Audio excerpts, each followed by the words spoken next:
Hala, Arjun na depress. Kawawa naman. At Arjun naglihim pala.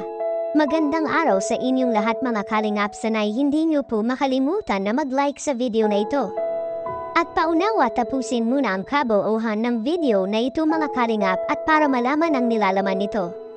At maraming salamat po mga kalingap sa pagpatuloy na pagsuporta lalo na kay Kuya Val Santos Matubang at Kalingap Rab, salamat po. Arjun na depress. At totoo bang naglihim si Arjun mga kalingap? Yan ang atin ang malalaman mamaya, pero bago yun ay pag-usapan muna natin mga kalingap ang patungkol kay Arjun mga kalingap. Hindi lubos maisip ni Arjun na magkakaproblema pala siya sa kanyang ginawang hakbang mga kalingap. At hindi naman sana maging problema ang lahat ng ito kung nagpapaalam pa sana siya ng maayos sa nakascout sa kanya at sama ng team kalingap na si Kuya Val. Katunayan pinapayagan na kaagad si Arjun ni Kuya Val na mag-vlog ito ng sarili nitong channel.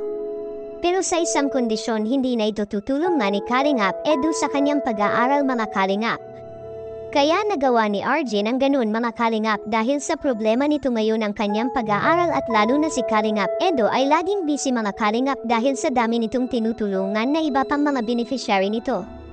At inaakala ni Arjun na okay lang nagagawa ito ng ganun dahil sa hindi rin naman masama ang hangarin ni Arjun dahil sa ang pag-aaral naman niya ang kanyang pinagtuunan ng pansin kaya humingi ito ng tulong.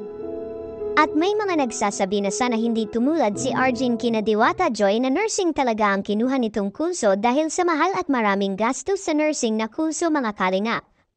Hindi pwede na wala kang pera sa kursong ito, kaya nga si Carla na mga kalingap ay nag-giveaway ito sa kursong nursing at iba na lang ang kinuha nito ngayon mga kalingap dahil alam niya kung gaano kahirap mag-nursing at malaki pa pati ang mababayaran nila sa isang semester. At habang tumataas sila ay papalaki rin ang kanilang mababayaran. Si Carla ay sikat at maraming taga-suporta at mga sponsors ngunit naisip pa rin ni Carla na hindi niya kakayanin dahil sa ang magagastos na nila ay malaki na mga kalingap. Maalala natin na si Carla at ibang mga kalingap angels ay nakaramdam rin ng pagka-depress mga kalingap dahil sa kursong nursing na babalisa sila dati kung saan sila kukuha ng pambayad nila at iba pang mga darating na bayarin sa kanilang tuition fee.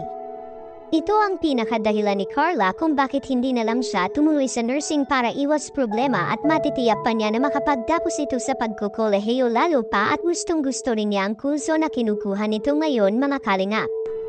Nagbigay payo ang mga minamahal nating taga-subaybay kay Arjun na sana si Carla ang tularan ni Arjun na kahit ito'y matagumpay na natutulungan ni Kalingap Rab ay nanatiling mababa ang loob nito at hindi pinipilit ang sarili sa mga bagay-bagay para makuha lang ang mga gusto sa buhay.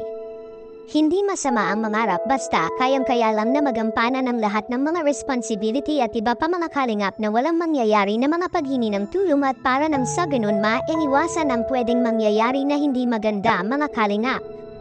Si Arjun mga kalingap ay halatang malaki ang problema nito at malaki ang pangarap nito sa buhay dahil may umaasa rin sa kanya mga kalingap.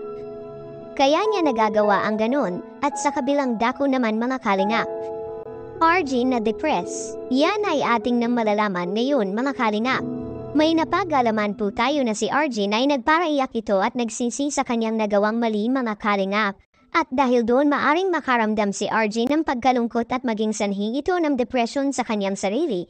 Sana'y mapatawad na lang po natin si Arjun at tulungan na lang ito sa tamang paraan at ipagdasal natin na makakamit sana ang mga pangarap ni Arjun sa buhay. Anong masasabi niyo po tungkol dito mga kalingap? Please comment and God bless us all.